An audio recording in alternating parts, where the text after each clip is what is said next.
Hello from Fox News in Washington. President Biden is out with a huge spending plan, saying he'll tax the rich to pay for it. Republicans say tax hikes are out of the question, but they haven't released their own plans just yet. This year's budget fight carries high stakes because right now Washington is also facing a deadline to approve a new borrowing limit or risk huge economic consequences. Joining us now to discuss it all, Louisiana Senator John Kennedy, member of the Senate Budget Committee, who is known for his colorful commentary on this issue and many others. Senator, welcome back to Fox News Sunday.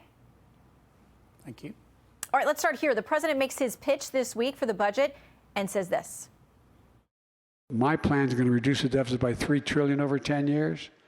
Based on what we know so far about their plan, it's going to explode the deficit by more than $3 trillion over the next 10 years. They want to cut tax for the wealthy and large corporations, take away the power we just gave Medicare to negotiate lower drug prices. All right, Senator, he says he's going to reduce the deficit, shore up Medicaid and Social Security, and make the rich pay their fair share. So what is the GOP counter?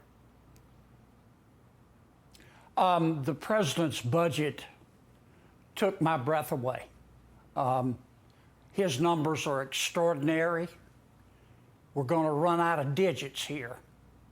It's a $6.9 trillion budget, $4.7 trillion in new taxes that will affect everyone over 10 years, $18 trillion in new debt, a cut to defense. The president says that his budget will solve our financial problems in Medicare and Social Security. That's not true. Anything seems possible when you don't know what you're talking about. The Wall Street Journal just reported that the president's budget will add $11 trillion in a financial shortfall to Social Security and Medicare. The only way I know how to improve the president's budget is with a shredder. Well, we're waiting to see what Republicans, though, want to offer in return, other than just criticism. Here's what the New York Times says, how they characterize what they say is coming. They say hard right House Republicans are readying a plan to gut the nation's foreign aid budget and make deep cuts to health care, food assistance, and housing programs for poor Americans. So, again, we got to get to what the GOP counter is, and how do you also deal with the optics of knowing how the Republican plans are going to be portrayed by most folks in the media? Well, I'm going to try to do what's right for the American people. The media can do what it wants. The House is on its track to put together a budget, Shannon. The Senate needs to be doing its work on the budget. Senator Schumer has prevented that. I'm on the Appropriations Committee. We should be meeting right now. As you know, we split the budget up into 12 mini budgets. I'm ranking member on one of those subcommittees. We should be meeting right now, talking about how to reduce the rate of growth of spending and debt accumulation, but Senator Schumer will not allow us to meet. So when you can't sit down with your colleagues, it's kind of hard to put together something to talk to the American people about. But there's no question that there are savings to be had in this budget. No fair-minded American believes that you can't find efficiencies in a $6.9 trillion budget. So you mentioned spending, and that is something we are hearing from House Republicans. Speaker McCarthy out there saying there's, we're bringing in all-time highs of revenues, but we have to talk about cuts in spending. But a CBO analysis says this: Republicans don't exactly have clean hands on that issue. Republicans bear at least equal blame as Democrats for the biggest drivers of federal debt growth that passed Congress over the last two presidential administrations. So how do you convince your party to stop spending in the same way that Republicans criticize Democrats are doing? Well, that criticism that you just read is correct. There have been any number of bills passed with Republican support in the Senate that added to spending. I didn't vote for them. I'll give you one example. We just passed a $40 billion subsidy for big tech. It's called the CHIPS bill. The idea is to bring semiconductor manufacturing back to America. Right now, we have a 10% market share. We just spent $40 billion in a giveaway to big tech. You know how much it's going to increase our market share? 1%. our infrastructure bill, which is not really an infrastructure bill. I didn't vote for it because I'm not going to buy a car to get the cup holders. If you want to talk savings, we ought to stop sending checks to dead people. We spend about $1 billion to $2 billion every year to send money to dead people. The checks are being cashed. It's obviously fraud. The president's plan to have the American people pay for student debt cost $400 billion on over 10 years. We already had a plan to repay student debt. It's called a job. We ought to get rid of that.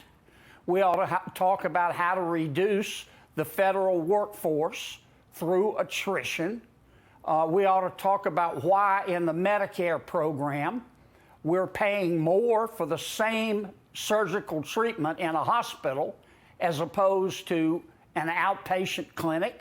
There are lots of things we can do to reduce spending in this budget, but on the Senate side, we have to have Senator Schumer's permission to do that, and he's not going to give it, nor is President Biden. Well, the White House does say they're folding in, I guess, $1.6 billion that will be aimed at fraud and going after things that you mentioned. And of course, we're waiting to see what the Supreme Court says about the executive decision on forgiving student loans. So we'll stand by on those. Meantime, entitlements are getting a lot of attention. Republicans have repeatedly said they're not going to cut them. The White House has repeatedly said you need to be afraid if you're getting these benefits. Here is what GOP presidential candidate Nikki Haley said this week. We have to be realistic. It is unrealistic to say you're not going to touch entitlements. Okay. They say Democrats are actually making proposals about these entitlements, but they say this: if Republicans continue to stubbornly insist that Social Security and Medicare shouldn't be touched, the inevitable result will be not only that Democrats win the political debate, but that all such reforms will mostly mean higher taxes. So listen, trustees of these programs tell us 10 to 15 years, they'll be insolvent. Nikki Haley's out there saying you got to talk about it, but Republicans are, chastised every time you do. Should you be having a public conversation about those things? Well, I think you ought to get the Social Security that you paid for, and I think you ought to get the Medicare that you paid for. Now, Medicare is going to start getting in trouble financially in 2028. Social Security in 2035, I think. We should be talking now how to make sure that those programs are solvent. The problem is that President Biden, in his State of the Union address, decided to demagogue the issue. We all saw it. He basically said, if you speaking to Republicans, if you talk about Social Security or Medicare, I'm going to call you a mean, bad person. And that just took the issue off the table when the president decided to demagogue it. It was, you can only be young once, but you can always be immature. And I thought it was a very immature thing to do.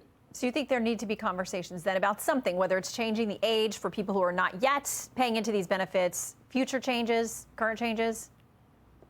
Well, of course we ought to talk about it. I mean, the life expectancy of the average American right now is about 77 years old. For people who are in their 20s, their life expectancy will probably be 85 to 90. Does it really make sense to allow someone who's in their 20s today to retire at 62? Those are the kind of things that we should talk about. There are changes in Medicare we should talk about. Let me say it again.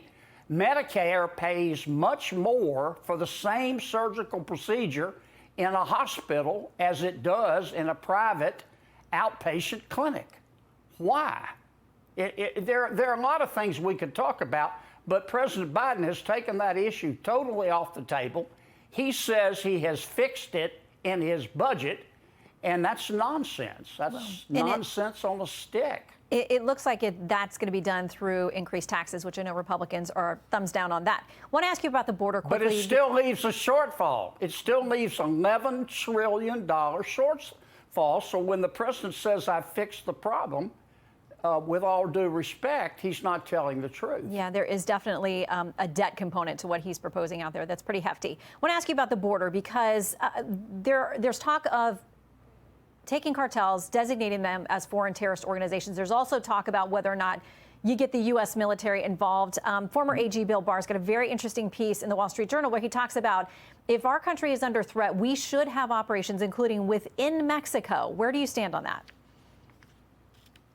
I think Attorney General Barr is correct. Look, the cartels, we know who they are.